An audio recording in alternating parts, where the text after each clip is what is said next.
નમસ્કાર. આખરે એ દિવસ આવી ગયો છે જેની છેલ્લા 3 મહિનાથી ગુજરાત રાહ જોતું હતું. અત્યારે અમે વિસાવદર વિધાનસભાની પેટા ચૂંટણીની મતગણતરી જ્યાં થઈ રહ્યું છે તે કેન્દ્રમાં ઉપસ્થિત છીએ.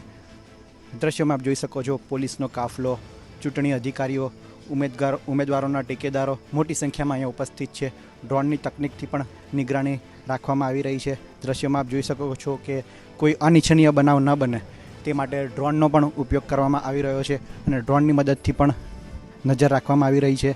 દ્રશ્યોમાં આપ જોઈ શકો છો મોટી સંખ્યામાં પોલીસ કાફલો અત્રે ઉપસ્થિત છે અને અત્યારે પહેલા રાઉન્ડની મતગણતરી શરૂ થઈ ગઈ છે. થોડી જ વારમાં તેના પરિણામો આવવાનું શરૂ થશે. 21 રાઉન્ડમાં કુલ આ મતગણતરી થવાની છે. 21 રાઉન્ડ અને 14 ટેબલમાં આ મતગણતરી પૂર્ણ થવાની છે. એટલે કે અંદાજે 11થી 12 વાગ્યા સુધીમાં પરિણામ આવી શકે છે. પરિણામ કોઈના બી તરફી રહે, પરંતુ વિસાવદરમાં ચોક્કસ આજે માહોલ ગરમ રહેવાનો છે. કારણ કે વિસાવદરથી જૂનાગઢનું અંતર 40 કિલોમીટર જેટલું છે. જૂનાગઢમાં કૃષિ યુનિવર્સિટી જે છે ત્યાં મતગણતરી થઈ રહી છે અને અહીંયાથી વિસાવદરનું અંતર અંદાજે 40 કિલોમીટર છે. એટલે કે 11થી 12 વાગ્યા સુધીમાં ચૂંટણી પરિણામ આવે ત્યારબાદ 1થી 2 વાગ્યા સુધીમાં ભાજપ જીતે કે આમ આદમી પાર્ટી, વિજય સરઘસ નીકળવાનું ચોક્કસ છે. અને વિસાવદરનું આજે વાતાવરણ ગરમ રહે. આમ તો માહોલ ઠંડો છે, ખુશનુમાં ખૂબ મિજાજ વાતાવરણ છે. અત્યારે ઝરમર વરસાદ વરસી રહ્યો છે, પરંતુ આ વરસાદ વચ્ચે માહોલ ગરમ રહે તેવી પૂરેપૂરી સંભાવના છે. અને કોઈ અનિચ્છનીય બનાવ ન બને તે માટે પોલીસનો કાફલો, પેરામિલિટરી ફોર્સ પણ અહીંયા તૈનાત કરવામાં આવી છે. કારણ કે પહેલેથી જ જ્યારે ચૂંટણીમાં ગોપાલ ઇટાલિયા ઉમેદવાર જાહેર થયા ત્યારથી જ વિસાવદરનું વાતાવરણ ગરમાઈ ગયું હતું.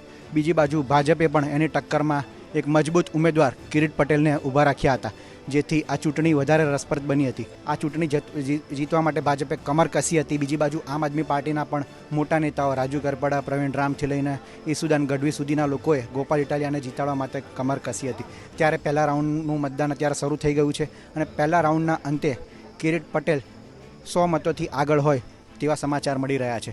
જોકે હજી ચૂંટણી લાંબી ચાલશે. 21 રાઉન્ડમાં મતગણતરી થવાની છે. ત્યારે હજી પહેલા રાઉન્ડની મતગણતરી શરૂ થઈ છે અને અત્યારે આ સમાચાર છે કે પહેલા રાઉન્ડમાં એટલે કે વિસાવદરથી આ શરૂઆત થઈ હોય તેવું લાગી રહ્યું છે. કારણ કે વિસાવદર સિટી એ ભાજપનો ગઢ ગણાય છે. જ્યારે ગ્રામ્ય વિસ્તારમાં અમે કાલે ફર્યા, લોકોને મળ્યા, ત્યારે ગ્રામ્ય વિસ્તારમાં ગોપાલ ઇટાલિયાનું જોર વધારે હોય અને સિટી વિસ્તારમાં એટલે કે વિસાવદર સિટી છે ત્યાં કિરીટ પટેલ આગળ હોય તેવું લાગી રહ્યું છે. કિરીટ પટેલ સહેજ મતોથી આગળ હોય તેવું લાગી રહ્યું છે. હજી તો 21 રાઉન્ડમાં મતગણતરી થવાની છે, ત્યારે ધીમે ધીમે એક રાઉન્ડ બાદ પરિણામ આવતા જશે અને આપણે જોતા જઈશું કે મતગણતરી શું કહે છે. હાલ તો આપ દ્રશ્યમાં પણ જોઈ શકો છો ભાજપના અને આમ આદમી પાર્ટીના નેતાઓ પણ ધીમે ધીમે આવવાનું શરૂ થઈ ગયું છે. મોટી સંખ્યામાં અહીંયા લોકો, ટેકેદારો અને સમર્થકો ઉપસ્થિત છે. કોઈ અનિચ્છનીય બનાવ ન બને તે માટે પોલીસ પણ ટીયર ગેસથી લઈને પેરામિલિટરી ફોર્સનો કાફલો પણ અહીંયા તૈનાત કરવામાં આવ્યો છે.